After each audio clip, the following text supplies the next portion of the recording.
Hello, my friends, and welcome to episode 27 of Social Scoop. I'm Kristen, and I'm so freaking excited that you're here.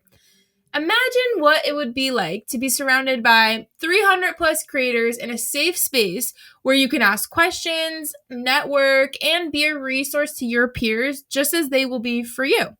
You don't actually have to imagine it though, because it exists and it is our Facebook community. So if you haven't already, tap the link down in the description so that you can become a part of our free Facebook community where you can join your peers in creating transparency and a wealth of knowledge in our freaking crazy industry.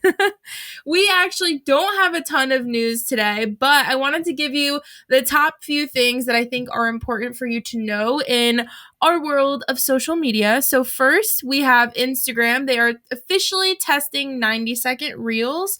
I actually just had a conversation with someone the other day who was like, man, I wish they had 3-minute reels. And I was like, well, there's 90-second coming soon. So, I mean, we're getting closer to this whole 3-minute reels. So it looks like when you go to record a reel, it will show you the option for 15, 30, 60, or 90 seconds. You'll be able to click any of those and record for that period of time. So, I mean, if you like recording longer form video, obviously I think this will be really great. So that will be coming hopefully soon. They're officially testing it, but I'm sure because of TikTok going up and up with the duration of the time, this is going to come from Instagram. Also, TikTok now has a new feature that is rolling out. We're not sure if it's officially coming for everyone or if it's still in like this testing phase.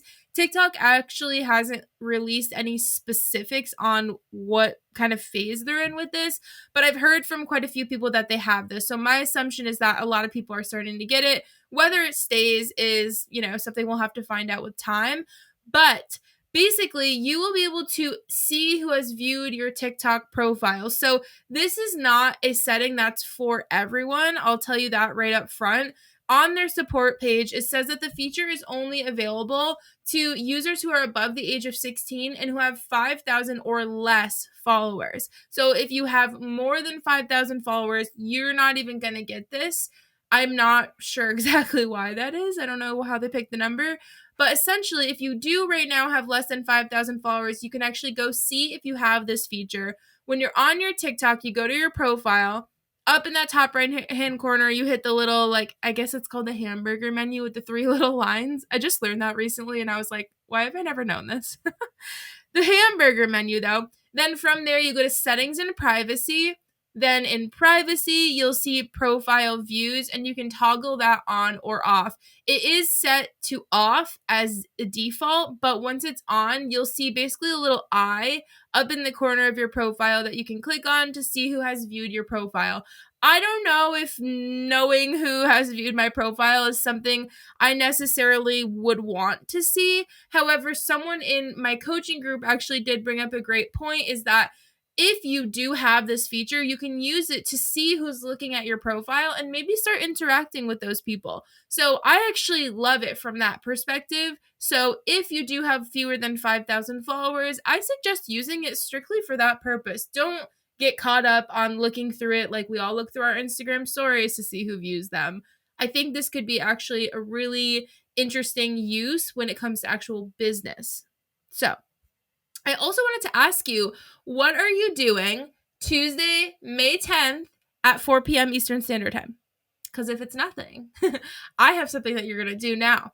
Join me and my incredible spiritual BFF, Sonia Singh, who you guys probably already follow. If you don't, you have to go find her. She is one of my best friends in Instagram and outside of Instagram.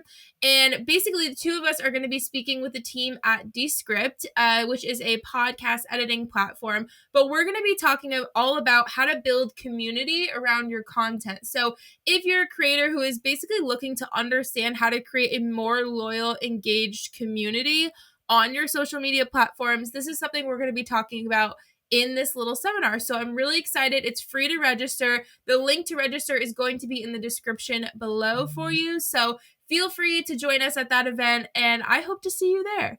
Without further ado, let's get into this episode with Jordyn, though, because you guys better get a pen and paper out. Maybe one of my favorite podcast episodes ever. We're going to give it to you straight. So let's get into it. All right, guys, I'm so excited to be here with Jordyn today. We're going to be talking about all the things that creators go through and how to get through them because I know there are so many struggles that every creator is going through. And I thought Jordyn would be the perfect person to have on to kind of talk about this with me. So, Jordyn, thank you so much for being here. Yeah. Hey, Kristen, thanks for having me. I'm really excited to chat with you today. Yeah, same. So, start off by telling us a little bit about who you are, what you do, and kind of how you got started as a creator. Yeah. If we have not met yet, my name is Jordyn Rush. I am a full-time lifestyle and fashion content creator based out of Houston, Texas, where most of my content focuses on adding a vibrant or bold touch to what you're doing. I actually got started back in the content world back in 2014, where it really wasn't as big as it is now. But I started doing YouTube and I would do weekly YouTube videos under the account called The Tiny Encourager. That's like That's 22. so cute. I know. I never knew that. Yeah, that's like young 22-year-old me, just like Oh, dreaming of the world. I love it. Yeah, so you can probably find some videos back on YouTube from there. But I actually thought my dream job was to work in medical sales, and I landed my dream job. So I was super excited. I put the content creation thing on hold, kind of ignored it because that job took so much of my time and energy. Fast forward about 5 years later, oh, I would say five, probably like 3 to 4 years later. I'm at a job. I am super burnt out. I realize I don't like selling stuff that I just am not interested in. And I'm realizing I'm working really hard for a job that one, the people at this company have proven that they just don't care about me. Yep. And I'm working hard to make a guy who doesn't even know my name even richer. I should, I wonder what I could do if I could take that amount of energy and pour it into something that I'm actually passionate about and that could make an impact. I won't go and like bore you guys into like the huge details. But, I remember there was one day my company was purchased and I was 2 hours outside of Houston and they called me and because I had to get new paperwork in and they called me and they were like, well, if you're not back in Houston within the next 2 hours to show your social security card and your driver's license to validate your employment since we were getting purchased, they're like, we're going to have to unfortunately terminate your employment because of a mistake. I know, crazy, right? And I had been working with my company for 2 years previously. It was a mistake that my manager had made. And I think in that moment, I was just like, one, I was horrified. Yeah. I remember calling my husband and I called my parents just sobbing, like, I don't know what I'm going to do. But I remember in that moment, I called my husband and I was like, that's it. Like, I have been wanting to get into creating a blog and doing content creation for so long. And I think this is just a sign that, everything that I've really worked for a company that, doesn't really care about it can easily be thrown out the door. Like, I think this is the time. If anything, it was the light bulb that went off that was like, you need to start investing in you. And honestly, it was the best thing that could have happened because I ended up starting my blog the next week. And kind of just went from there and kind of just grew it from the ground up. And as of September of 2020, I've been doing it full time, which is kind of crazy. Amazing. I've loved it ever since. I know you can relate. There's highs and lows within the industry. But honestly, it was the best risk and investment I could have ever made on myself. And sometimes those hard moments show you where you're really supposed to end up. So it worked out for the best. I love that you made that decision in 2 hours. You were like, okay, fine. If I'm not here in 2 hours, all right, bet. I'm not coming. Yeah, I know exactly. I was like, all right, like, if y'all don't care, if y'all literally don't care about me, like, I'm just going to invest in me because no one's going to care more about me than you. So I was like, whatever, this is the time to just invest in myself. And I did it. I love that. I love that. And I think, you taking that chance obviously changed the course of your entire career. So that's amazing that you kind of had the confidence to do that. I'm sure at the time you were like, oh shit, like, is this going to work out? Like, I have no idea. But like, you got to take those risks, Yeah. And sometimes it's, when you're first taking that risk, it's just kind of like, oh shit, what did I do? Yeah. But I don't know. There's always something beautiful on the other side of fear. And that's one decision that you just never regret is investing in yourself. Yep. And so while there's a lot of parts that are scary about this industry, on the other side of it, it's really awesome and really rad. Yeah, 100%. So when you were actually getting started with this blog, you quit your job and you were like, I'm starting a blog.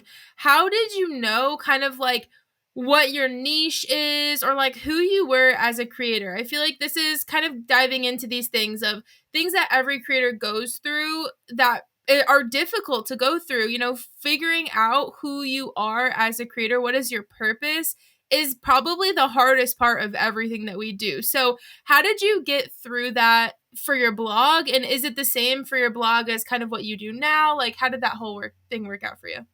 Yeah, well, I think it's really funny, and I want to know your opinion on it too. I feel like niching down is the like hot topic in the industry influencer Mm-hmm. right now. It's like niche down, niche down, Yeah. niche down. You hop on TikTok, and some people are like niche down. Some people are like don't. Yep. For me, I feel like I have niche down a little bit, but not completely. I wanted my account to be an overarching, lifestyle blog where you feel like you're hanging out with a friend Yeah. on a date basis. It's very vlog style.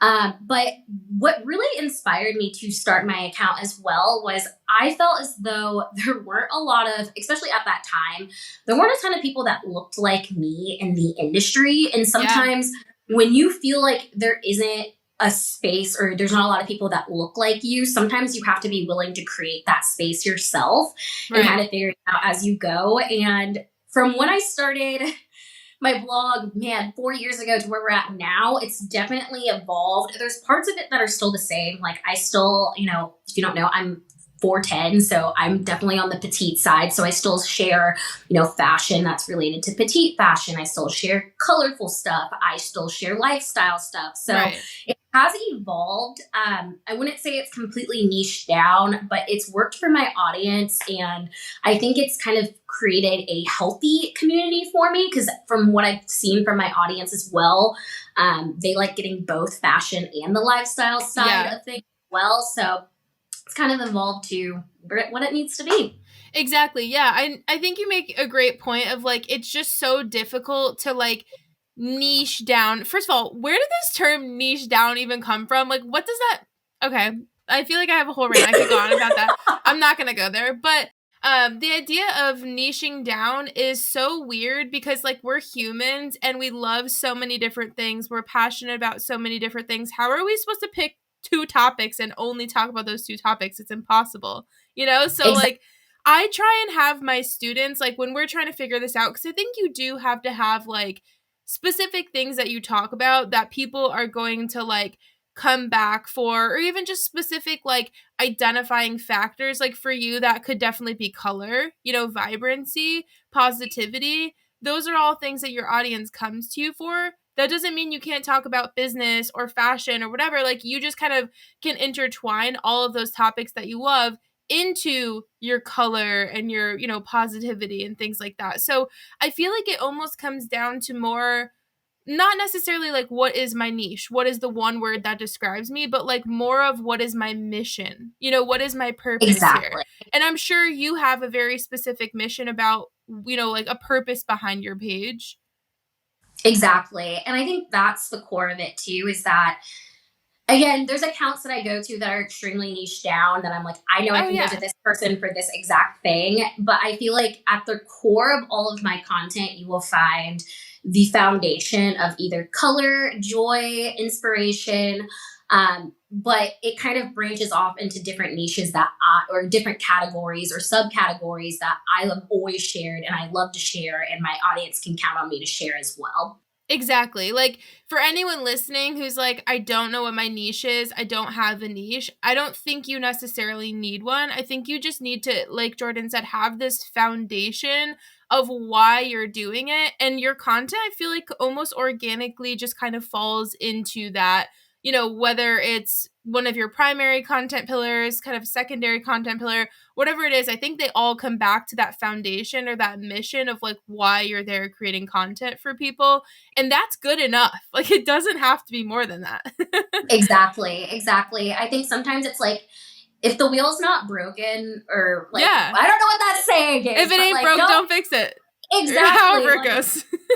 At the end of the day, I think everyone has their own unique it factor, and sometimes you just Yeah. have to tap into that, and the rest of it will fall into place. Sometimes it takes a little bit of trial and error, Yes. but it will fall into place if you're staying true to your core and the foundation of what your purpose and your mission is of your page. 100%, 100%. So, what would you say to those people who are like, okay, I kind of understand what I want to post about. Like, I've got a mission going on here and stuff, but I don't know what to post. Like, I don't have any ideas, or like they're going to sit down and plan content and they're just like, I literally don't know what to post. I think it happens to all of us, but like, what do you do when you're in those moments? Yeah, I feel like we all have been in those positions where you're Oh, just yeah. kind of in a rut where you're like, okay, so what do I do next? Someone tell me what to do with my hands. Yes. But at the end of the day, I think the thing that is easiest to go back to is the basics of just creating pillars for yourself for content that you can lean on. Yes. So if you're not sure, go back to your content pillars. If you're not sure what a content pillar is, it's pretty much the categories of what you are there to do to serve for your community. Yes. So if you are let's say a fashion content creator, because that's what I'm familiar with, are you sharing content that, let's say it's affordable fashion, or you're sharing stuff that is new trends, you're sharing how to style a certain body type? Those are main categories. So if you're kind of confused as to like, what should I do next, just lean on those pillars and that'll kind of help guide you on what you should do next. Sometimes less is more. We don't always need to have, I know, especially with video content being king right now, and you see a lot of really cool transitions and different like video topics. That's really cool. But sometimes less is more in those situations. Your audience just wants a way for you to provide value in the way you've already been showing up as well too. Right, exactly. It doesn't have to be that complicated. Like, every post does not need to be your best post, your most groundbreaking information in the whole world. Like, it literally just needs to be something that's enjoyable for people, or people feel related to, or holds some sort of value for people. I know for me, like, whenever I'm in this situation, typically I look at things that are like consistently happening. So like I'll look at trends. I mean, trends are a great thing. Like if you don't know what to post, go find a trend, find a way to relate it back to your niche, and like boom, done. That's easy. Exactly. Trends are great for that. I also like kind of will look at news and stuff, so like, is there anything within your content pillars or like within the categories that you typically talk about that's like big and happening, like pop culture, news, or even like go to Pinterest and type in whatever your content pillars are and just see what kind of stuff comes up. Something will spark your creativity, but I think it's just like taking the time to look around you, whether that's on the internet or even just like actually going somewhere. Like go to the mall if you're a fashion blogger. I know it sounds dumb, but like you'll find something there that's going to inspire you. I think it's getting out of your typical habitat, and changing things up.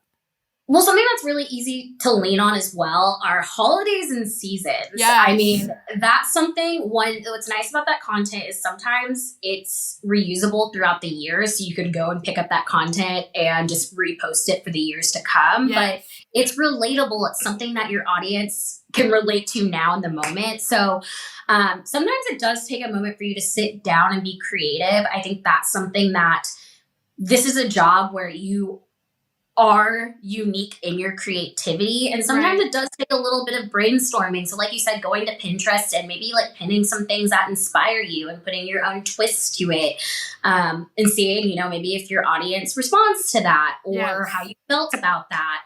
Sometimes again it takes a little bit of trial and error of figuring that out, but there's a lot of stuff around you. Sometimes you just have to seek it out and see, how is this speaking to me? Yeah. And that research that you do is part of this job. Like, I don't think anyone doesn't consume content that inspires them to create content. Like, I know that there are so many things on our to-do list as creators, but like doing research for new content ideas is literally part of the job. So like you have to be able to, I think, make time to do that, or else again you're gonna continuously get into those ruts where you're like, I don't have anything to talk about, everything feels boring. Like, that's part of the job that I think you need to carve out time to dedicate to. And I think the other interesting topic too, sometimes as content creators that we fall into, this trap of is like, what do I even talk about? Or like, Yes. are people even listening to what I'm talking about? Why do people care? Yep. I feel like sometimes we fall into that trap of like, I'm going to create this, but no one's going to like it. No one's going to see it. The Instagram algorithm isn't going to show it. Yeah. And I think sometimes it does take a second for us to get out of that rut as well. It's definitely a very you have to be your biggest cheerleader in this job. Oh yeah, too. You do. For sure. And that almost kind of brings us to another topic of like imposter syndrome.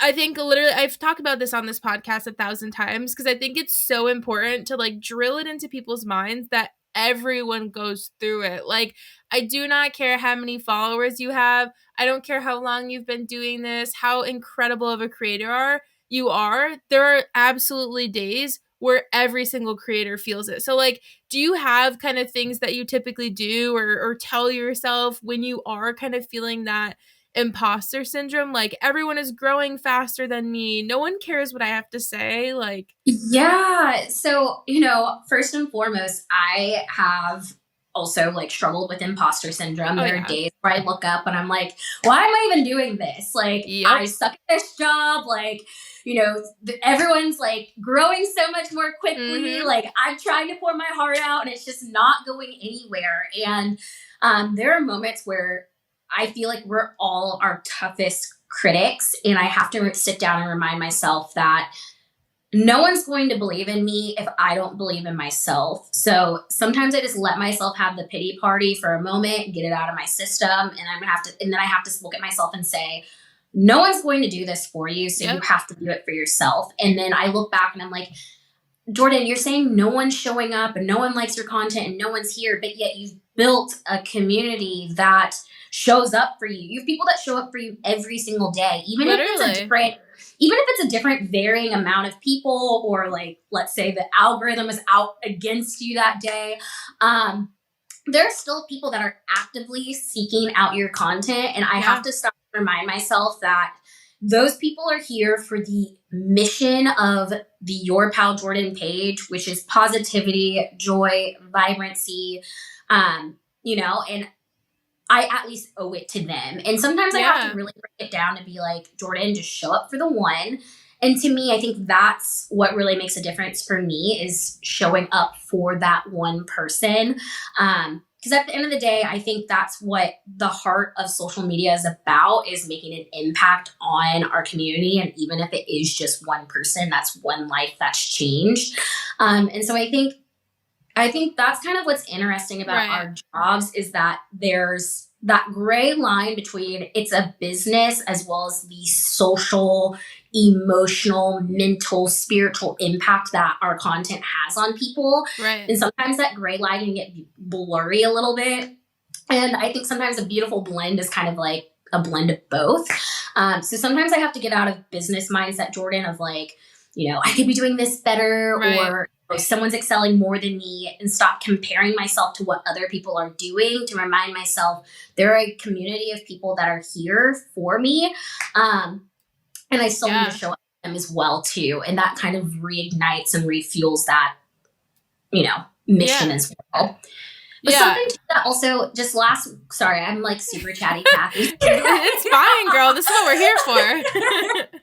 But something too that usually really helps me when I am feeling down is I will reach out to my community just to ask, what type of content have you really been enjoying lately? Or, why do you show up each day? Or like, why do you come to my page? Or what led you to click follow in the first place?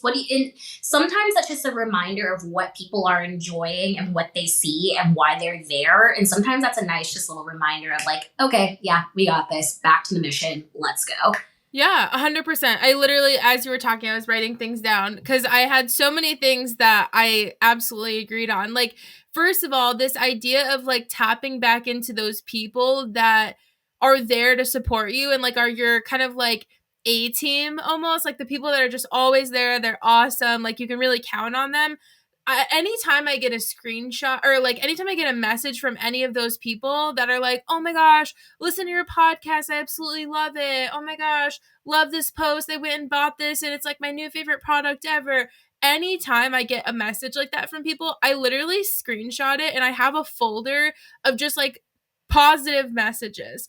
And anytime I'm having a bad day, like a really bad day where I'm like, oh my God, I suck, I quit, I will literally go back and look at that and I'm just like, holy shit, like this is a lot of people that like see the value in what I'm doing. And like just the fact that they took the time to write this message and actually tell me that I'm doing something for their lives, like that means a lot. That really does show that there are people out there who care about what you have to say, even though sometimes the numbers don't make you feel that way. And with numbers, I feel like it just like you almost get too deep into business mode where you were talking about like you have to kind of like clock out of business mode and get back into personal mode of like, okay, you know, I'm here to be social, like I am building this community. It's not always about the numbers. It's such an important positive mindset to get into because like if you become so robotic that you are only paying attention to numbers and you're like, didn't get enough comments today, gotta go comment on some people's photos so I can get more comments, like that is, no one's doing that anymore. I don't want people to Yeah. do that anymore if they are, you know, like there was a time If a you're few doing years that, ago. stop. Please stop whatever you're doing and just change your mindset immediately. But like I remember a couple years ago, probably before the pandemic, that was literally how Instagram worked. It's like if you wanted comments, you literally had to go comment on people's photos to get them to comment back. And like I think we're at a point after the pandemic where like we value human connection so much more. And so like the idea of this just like really inauthentic surface level conversations that you're having with people to get comments and to get more likes and stuff, like it's not worth it anymore. Like it's not worth having a few more comments and a few more likes so that you can say it when you really don't have connections with those people. Like Exactly. Like your audience can see through it. It's a waste of time. Brands can see through. literally. The amount of times that a brand has reached out and they're like, we like seeing the engagement, like in the conversations you Yep. have. Like that's important. Like Yeah, at the end of it's the day, so valuable. yeah, at the end of the day, social media is not the way it used to be. People are truly seeking genuine connection, and the way that you're able to bring a genuine connection is showing up as you. Exactly. And going along with this whole idea of like being more genuine on social media, also, let's remind ourselves this is social media. The point is to actually be social, not just to like, you know, again, have these surface level comments and things like that. But I think it's so important when I am feeling this kind of imposter syndrome to talk about it. And I know that not everyone is like comfortable doing this, and that's fine if you're not. But for me, it really helps if I'm having a bad day, I will like straight up tell people, guys, I'm just not feeling it today. Like it's just one of those days where it's hard being a business owner and I don't feel valued and I don't feel like I'm doing a good job. Like, and I have those conversations. People will like come to you and say like I feel the same way, and you look at those people and you're just like, why would they feel that way? They're like my favorite person ever, they create the best content. Like you kind of get into this, first of all, relatability with other people who feel the same way, but also like it puts it into perspective when people you think are quote unquote perfect also feel the same way you do, and you're like, okay, so it's really not that bad then. Like if they feel it, then like I'm cool too, you know what I mean? Like puts it into Yeah, it like perspective. it humanizes social media again. Yes. And it takes us from being, we are business owners, and there are aspects to this business that are, you know, at the end of the day, you know, you have to be mindful about. Of course. But being a human is what, and just being normal and sharing things, you know, highs and lows. Everyone has different business models, but, you know, in a similar, like, in a similar perspective too, like I'm someone that I'll share both highs and lows. I'm a pretty positive person, but not Right. every day sunshine and rainbows. And people want to see, people want to know, people just want to know who you are, because when they know who you are, they show up for you. Yeah, it's like when you think about it with like actual human connections you have in real life. Like, you know, my best friend and I, do I only tell her the good days? Like, no, she hears all of the stupid shit that I go through too. Like, she hears all the bad stuff. She hears me complain. Like, that's the connection I feel like you should have with your followers, where like you just like your friends. It doesn't like it's almost gets like so overcomplicated. You're supposed to just make friends. Like that's as simple as it Exactly. is. And Exactly. that kind of goes along with another point that I wanted to talk about with kind of the idea of building a community. I hear a lot of people say, "Oh, like my engagement is so low. Like I'm having such a hard time getting better engagement." Like are there moments dumb question, are there moments where your engagement is low? Cuz I'm sure the answer is yes cuz it is for everyone. But what do you do in those times when your engagement is low? Like do you have actual kind of like actionable steps that you take to try and boost them? Like, what do you do internally? Yeah, I mean, I think we've all been victimized by low engagement. Yeah. It Yeah. takes a shot to your pride for a second. But it is what it is. And I think now we're in a weird, I wouldn't say weird, but it's an interesting phase of social media where engagement kind of is a little all over the place with the Yeah. introduction of reels and how frequently they're, kind of at. Sometimes you can have a reel that starts off with really low engagement and then it blows up. Or Right.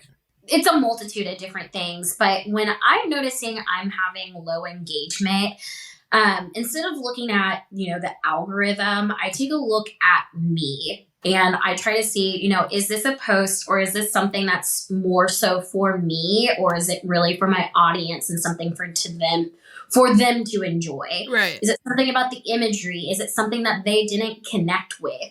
I think really taking time to diagnose maybe what was off about that post versus taking time to actually do an audit on content that does really well. So what was about this post that my audience really liked? Was there something that, had a bunch of saves to it? Kind of doing a side by side analysis for me is the best way for me to figure out, okay, Jordyn, this is what's going on with this post. Let's try something a little bit different, more so like this type of content that your audience really resonates with. And that's kind of a way to kind of put me back on my mission because at the end of the day, the content that we're creating, while we are the face of it, it's for our community. So if I'm starting to steer off that path, it's always about just kind of doing an audit, seeing what's going on, and trying to get that content back on that path. And sometimes, another thing I do too, just to be like, upfront as well, sometimes I just go ahead, if I'm posting something, I'll go ahead and just thank my audience for engaging with the content in the first place. Kind of trying to like lead people into certain things just because it's a free way to support your content creator, right? I'm not begging you or holding you, like handcuffing you to buy certain things, but if you're showing up to my page every single day, like, you clearly like my content, so engaging and supporting it, thank you so much because that's a way that shows me that you like this type of stuff and to keep doing it. So sometimes just educating my audience or leading them towards certain actions will also help with engagement as well. Yeah, those are all great points. And I think one interesting kind of perspective, like as creators, like you said, we're people. So it's easy for us to look at a post that didn't go well and be like, we suck. Oh my God, I suck. Like that's your first thought. That's your first thought is like this, I suck, this post sucked. I did horrible. Yeah, like I'm quitting social media. Literally. How many times have we all had that thought? 100 times. But think about it in like, you're a business. If you were a giant marketing agency, like, and you had an ad that went live and something went wrong, it didn't perform as well as you thought it would, your first thought would not be, oh my God, I suck. Your first thought would be, oh, okay, well, our audience didn't really like, it wasn't translated to them the way we wanted it to. Like, what are we going to change next time? Like you said, it's a learning experience. It's not like you have to stop, first of all, blaming it immediately on yourself sucking. That's not the case. There are so many factors that could go into why it didn't perform well. And like you said, there are so many things that you can look at to say like, okay, what can I change next time? So you have to do that trial and error and kind of, again, look at the stats. Like you said, do that side by side. But it's also important to like remember now compared to a few years ago, again, with the introduction of reels after COVID, after the, TikTok coming on and being as big as it is, people are using the app differently. Like we overall have less interaction on Instagram because there's, first of all, less people using Instagram. as frequently as they were before TikTok. Other things like, time of year. It's getting to be really nice out where I live. I know I'm spending less time on my phone because I'm out doing nice things in the sun. Like, you have to think about the external factors as well, because those play a big part. And also with reels, think about how you use reels. Like, my reels always get less interaction in terms of likes and comments and things like that, unless obviously the views go crazy or whatever. But for my typical reel, I will get less comments and likes on that than I would a post. And I think about it in the way of how people are using the reels tab. Like, you don't typically stop and comment and like something unless it really speaks to you, versus just you're watching. You're just clicking through, swiping up, watching video after video. So people are using the app differently. Less people are using the app different times of year with different introductions of different apps. So there are just a lot of external factors too that I think we have to consider, instead of just blaming ourselves, but also blaming the algorithm, because I think that's an easy out. And every time someone says the algorithm hates me, trust me, I get it. There are days where I feel the same thing. But if you didn't do that self audit first before you said that, I can't help you. I can't help you. Exactly. And something that I try to remind myself too is that our generation is kind of pioneering social media as well. So there's going to be a lot of changes, even from starting this.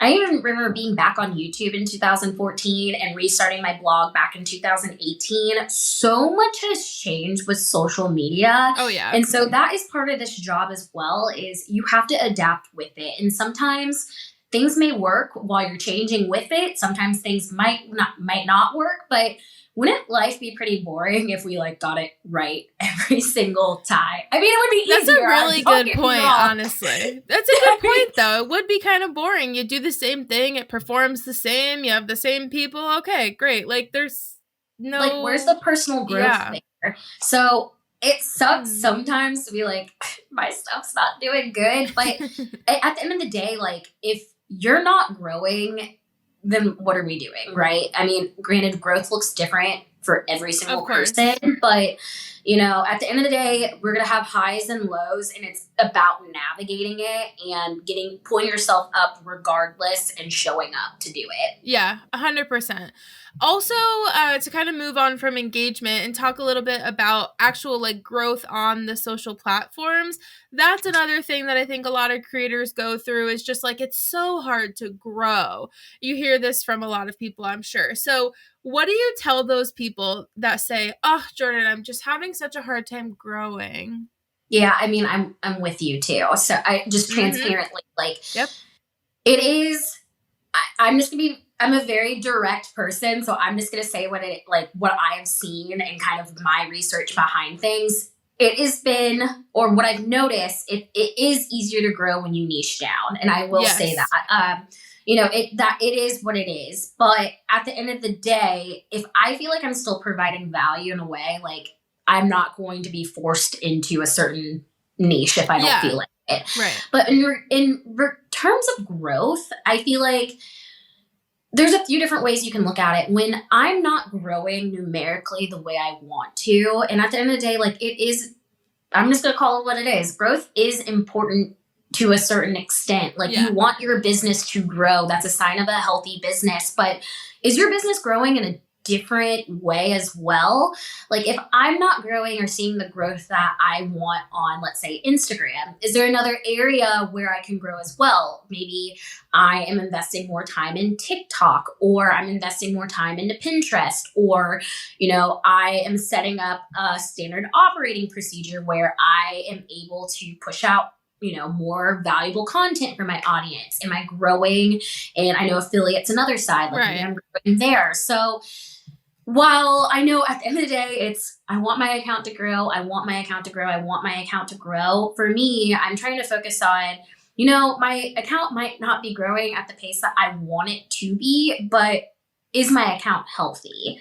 Yeah. And is my account diverse? There are different areas of growth that we can focus on and not be so stuck in the numbers, that you're still able to provide value for both your community as well as potential brand partners as well. Yeah, 100%. And I think it's important to kind of really like make that a big point of just like growth is not measured simply by your follower count. Like, let that get drilled into your head, everyone who's listening, because it does not have to be my business sucks if I'm not growing X amount of followers every month. Like, first of all, a lot of brands are looking at follower count a lot less. I think it definitely still holds some weight, but there are a lot of other things that they're looking at that are just as important, if not more important. So don't get caught up on that. I'll say again, transparently, for me, since 2020, I have been in the same 1,000 to 2,000 range of going up and down and up and down and up and down. Honestly, though, my business makes more money than it's ever made. I'm making more money than I've ever made in partnerships. And my follower count has literally just been going up and down around the same area for the last 2 years, year and a half. I'm in the exact same boat with you. I think I've been kind of staggering within the past year, but over the past year, I've doubled my medical sales salary and bonuses in this business. So, right. While again, you want growth, I know that is something that, I'm not gonna lie, like that's something that I think of course we want it. We want it. Like the more people that see your have their eyes on your content, the better. But that is not the end all to make a substantial living as well, and to make an impact on lives too. So exactly. End all be all. I think the issue like of where this comes from is just the comparison of everyone looking at people, especially on TikTok, who you look at their account one day, they've got 1,000 followers, next day they've got 200,000, and that happens. I mean, again, especially on TikTok, happens a lot. So I think a lot of creators see that and they're like, oh, why is that not happening to me? Like, if she can grow that much in one day, why can't I? First of all, I think virality like that is like cool and everything, and it's awesome to say, like it sounds really good, but I think there's a lot that comes with that that's not always great. And again, like this person might have 200,000 followers, but like, are they making any more money right now? Are their followers actually engaged? Can they still handle everything that's coming into them? Like, there's a lot of stuff that I think people don't think about when it comes to growth that could actually make it a lot harder to run your business. Like, I'm honestly fine with slow and steady growth because I'm able to actually connect with a lot of the people that are coming into my page, and that makes my connections with them so much stronger, so they actually want to like come hang out a lot more. So I'm a fan of the slow and steady thing. Not to say I don't want to grow, but like I don't want to go viral. I'm cool if I don't. Honestly, and I think with the addition of TikTok, there is unnecessary pressure on us creators to go viral, and that is not always the case needed. For me, especially if I'm talking to a potential partner, I love my close knit community. Again, I would love for it to continue to grow, and hope to see it grow. But I'm able to go to brand partners and say, I know my community. I know they would like X, Y, and Z. I know they would like this content. I know this performs well. I can go in with data, facts, and good knowledge that my brand partners are like, wow, this girl really knows what she's talking about and knows who she's serving. And sometimes I know when to turn down an opportunity that's not a good fit, and it presents another opportunity in the future that is a good fit as well. So again, going viral, cool. I applaud people that have been able to do it and people that have been able to sustain it. But there is nothing wrong with slow and steady. And I think it's easier to keep a healthy, maintainable, sustainable community that way too. Yeah, I completely agree. Talking a little bit more about monetization, because I know that with all of this kind of like growth and engagement and stuff, like we want to grow so we can, have this bigger community, but also so we can present different rates to different brands. Like the more followers we have, the better engagement we have. Typically, the more we're able to charge for posts. So when it comes to creators who are kind of struggling with monetization, like, oh, I'm having a hard time getting brands to pay me my rates, I'm having a hard time having a brand even pay me at all, brands only want to gift me stuff. Like, in these situations, what kind of advice do you typically give people to get through that? Yeah, so I guess this advice is kind of twofold because starting off, sometimes brands do want to see that you have a portfolio of professionalism of working with other Yeah. brand partners. And sometimes it's like, I remember when I was first applying for jobs where they're like, we want 2 years experience, but you're like, I'm out of college. I don't have any Yeah. experience. So sometimes you do have to build that experience as well. But sometimes, backstory for me as well too. I think I have taken certain brand deals and I've known I either need to up my rate from here or I just got shortchanged, and it teaches you a lesson to never do that again. And sometimes that's one of those trial and error type things too, where you're just like, I know my time is worth more than I charged here. So that's one thing that you might have to kind of go through there as well. But the other thing too, which it's not always easy to say, and sometimes it's a lot easier said than done, is getting comfortable. I think I saw it phrased beautifully, getting comfortable with saying no as a complete sentence. Granted, you can explain more, but no is a statement just in itself, because if a brand's not willing to pay your rate, I know sometimes it's hard to be like, well, I want to negotiate, or granted, I do recommend negotiating, but Right.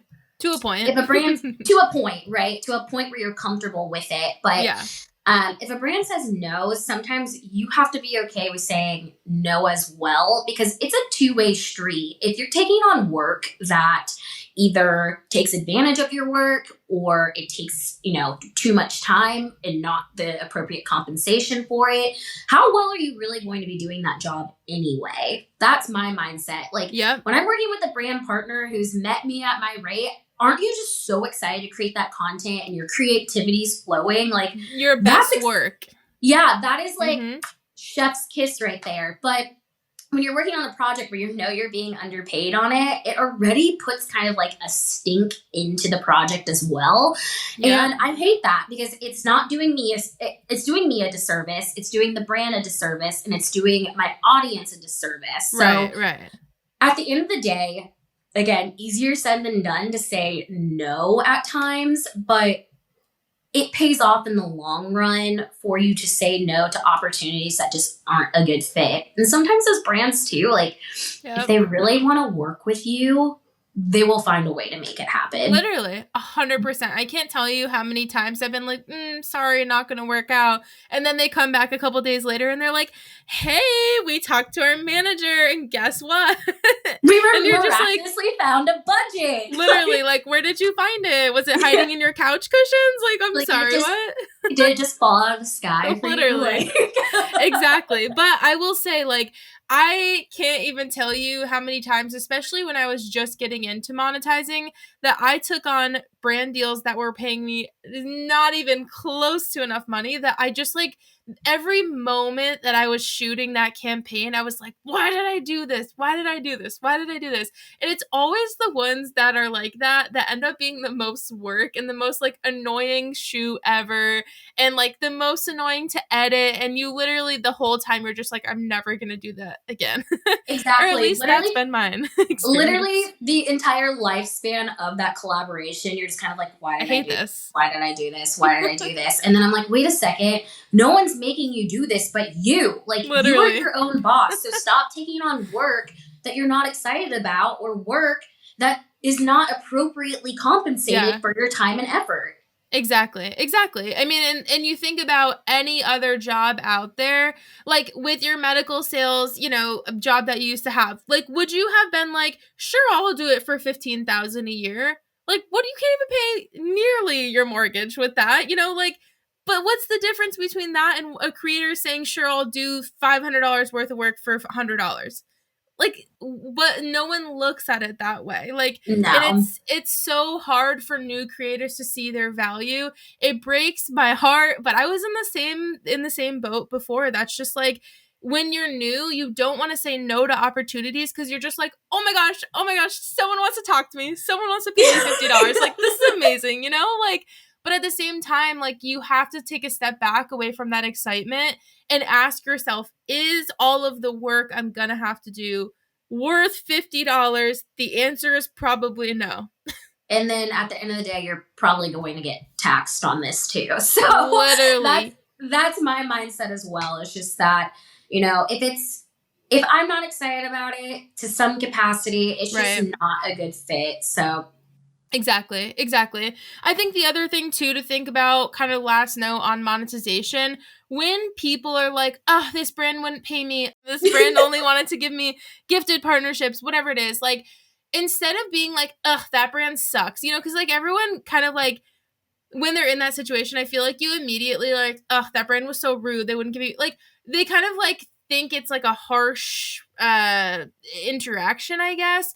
But I think you have to also, as a business owner, put yourself in the mindset of this business. Like, it's probably not that you just suck again in general. Like, maybe you're not the right demographic. Maybe you don't live in the right location. Maybe they're looking for someone with really colorful content and you post really, like monochromatic content or like whatever it is. I mean, there could be 1,000 different reasons. Maybe again, your rates are too high or whatever it is. You have to like look at all of the possibilities and understand that it's probably not because they hate you. It probably is because there's some sort of criteria you're not meeting. And I think it's another one of those moments where maybe you do have to do some self-reflection and look and say, is my content actually really good?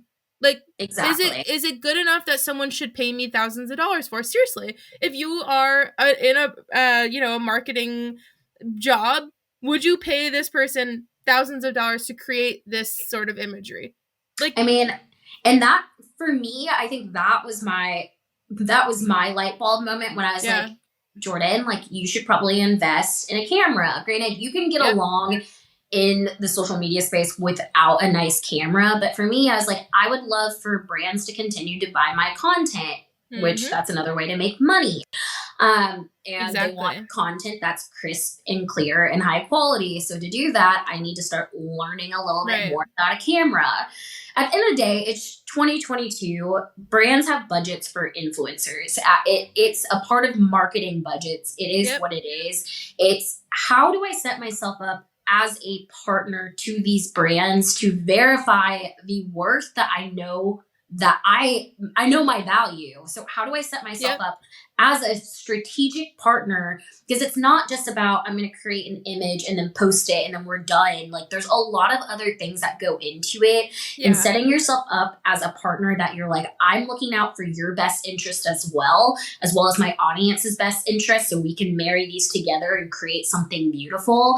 That will really help you stand out with potential partners as well, for people to be like, okay, this person's a real business. They are a real business professional. They know their stuff. I'm okay with sending them, that high ticket value paycheck. Exactly. Preach. Let's end it on that note, because I feel like that was just beautiful. Everyone should just go back 15 seconds and replay that a few times just to really drill it into your head. I think that was beautiful. So, okay, at the end of every episode, I open the floor to my guests to ask me any one question. So let's hear what yours is. Any one question? Ooh, does it have to be like social media related? Whatever you want. Okay, so if you weren't a content creator, what would you do for a full-time living? Okay, or what would be your dream job? Ugh. I know, tough question. It sounds so dumb, but I honestly can't think of a job that I would love more than what I'm already doing, because it just it allows me all of the freedoms that I need. I get to be creative. I get to have a community. I love what I do. So it's hard to say that there's anything that would be better. But if I didn't do this, so I was a photographer before I was into content creation. So I think I would still be a photographer, because it's kind of all of the same things that we do here with just a little bit, a few differences. And I always loved photography. I did boudoir photography specifically, and it was the best thing ever, because every woman would walk in and just be like, oh my God, this is so awkward. Like, I'm about to get half naked in front of, or fully naked in front of this girl. Like, this is so weird. And by the end, they're just running around naked. Like, they literally love their life. They're like, I'm amazing. And I'm just like, this is amazing. It was kind of weird to just see so many naked people in one day, but also just so fulfilling to just see women like come out and be like on top of the world. So I loved that. That's probably what I Yo, would that's do. awesome. It was a lot of fun. So I have all of your links and everything right in the description for everyone.